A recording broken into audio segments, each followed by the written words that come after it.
evening, ladies and gentlemen. How are we? Very excited. Thank you for having me. I'm from a place called Guildford. Do you know Guildford? Yeah, I tell you, Guildford's a great place if you like hills and you dislike black people. But unfortunately for me, you see, I'm the opposite. I like black people and I dislike hills, which is why I'm moving to Botswana.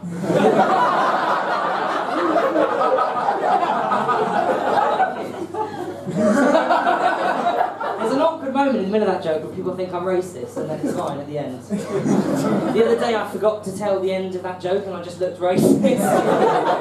Just come on and go, I'm from Guildford, there's no black people there. Fantastic. What's been in the news? No. I'm at university in Bristol. It's quite, I thought going to university was quite a big moment, you know, sort of the bird flying the nest and all this stuff. It's quite a big moment. My dad was not quite as emotional as I'd hoped when he dropped me off. He did not look like a father dropping off a son at university, let me say that. He looks like a man dropping off a faulty tyre at B&Q.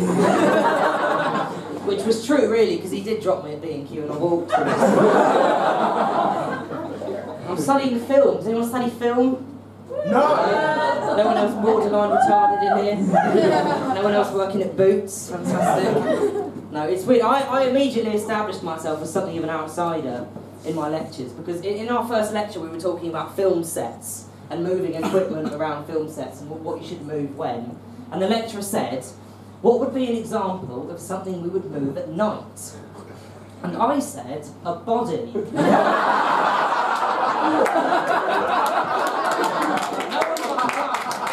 No one fucking laughed. I just look like a serial killer. Honestly. It's quite stressful, the first lectures and classes, anything, because you don't know anyone, do you? But it's quite tense. The teachers always, they try and make it less tense with these exercises, don't they? You know, this sort of, okay, what we're going to do now is we're going to get into a circle, and then we're going to go around and we're each going to introduce ourselves and say one interesting fact. And that's difficult, isn't it, when you've got to think of a fact, you know? Because you've got to get the balance right between too boring and too interesting, you know? You don't want to say something boring like, hello, my name's Brian, I've got a brown dog, you know? You don't want to be that guy. But equally, you don't want to reveal too much about yourself, you know, say something too interesting. Hello, my name's Clive, and, 6 weeks ago I killed a prostitute. Buried under the patio, job done. No, I think those situations are quite fun, because you can just make stuff up and scare people, you know. No one knows who you are, you can just act like a freak and scare people, just lie, basically. You know, so the teacher will go, okay, I'll start. My name's Linda, and my fact is that last year I went swimming with dolphins. So, who's next?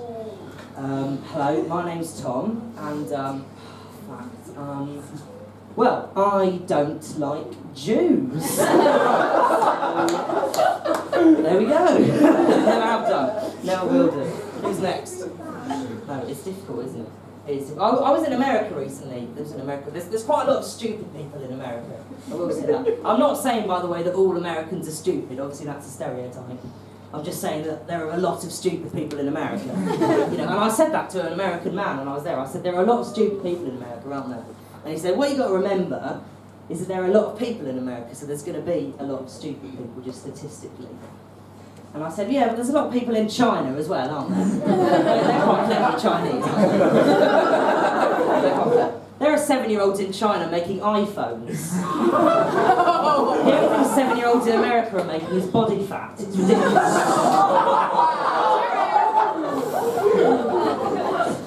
I was at a baseball game in America. There's a baseball player in America called B.J. Upton. Okay, B.J. Upton, right? Now that's funny in England, isn't it? B.J. It's a funny name because blowjobs. It's quite funny. In America, they didn't understand this. So I was sitting in a baseball stadium, and 60,000 Americans are chanting, "We want B.J. We want B.J."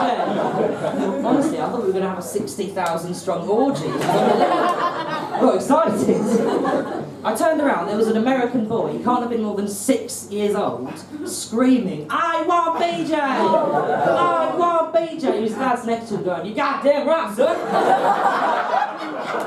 The only reason we came is for BJ! I'm not gonna come if there's no BJ!"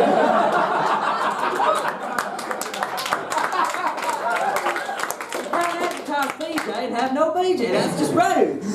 Honestly, how are we going to hit third base without BJ?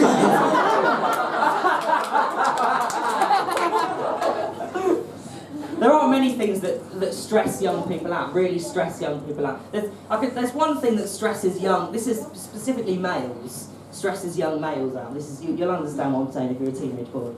There is nothing more stressful or terrifying than the idea of my mum gaining access to my laptop. Honestly, it terrifies me. Oh my God, it keeps me up at night, honestly. The laptop keeps me up at night.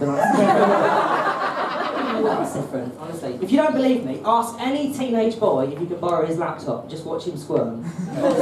Yeah, my laptop. Yeah. I don't think I've got the laptop. Is it here?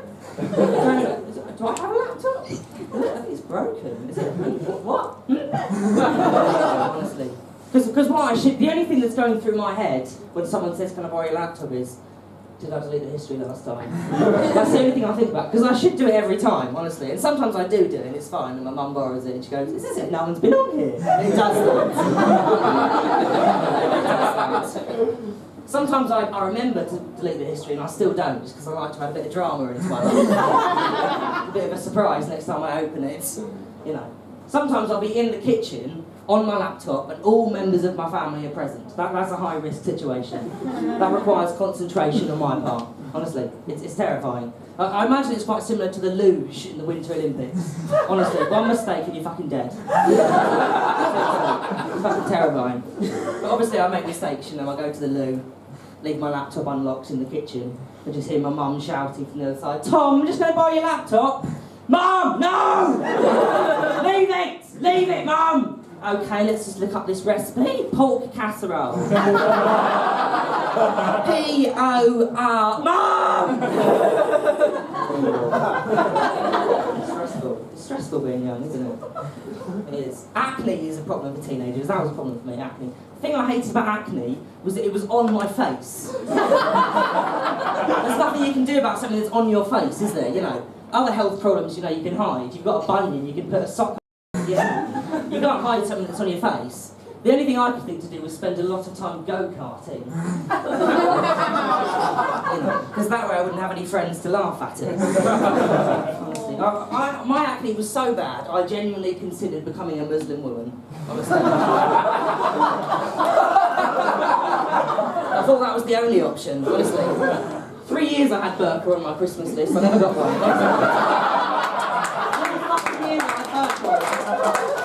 Apparently I was being melodramatic.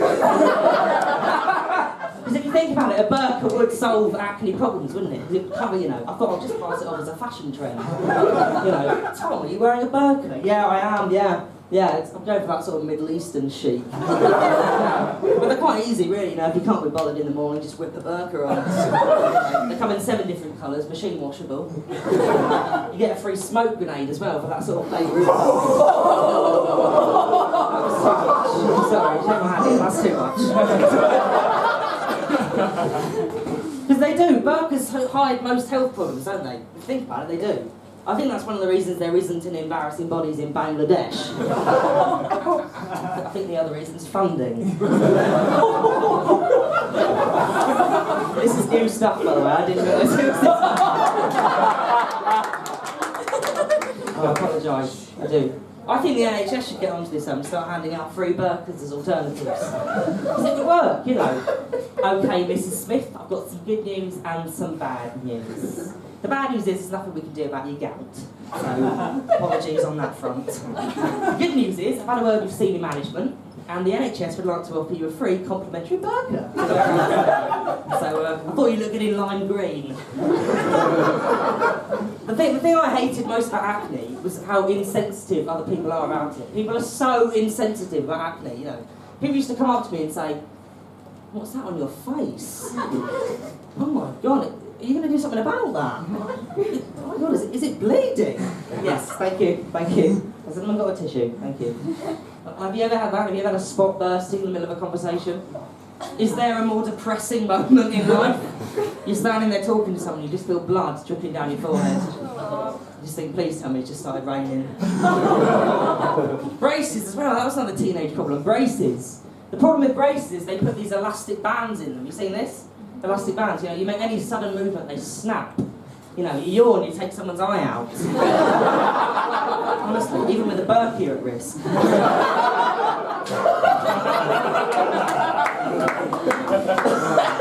think I'm going to leave it there.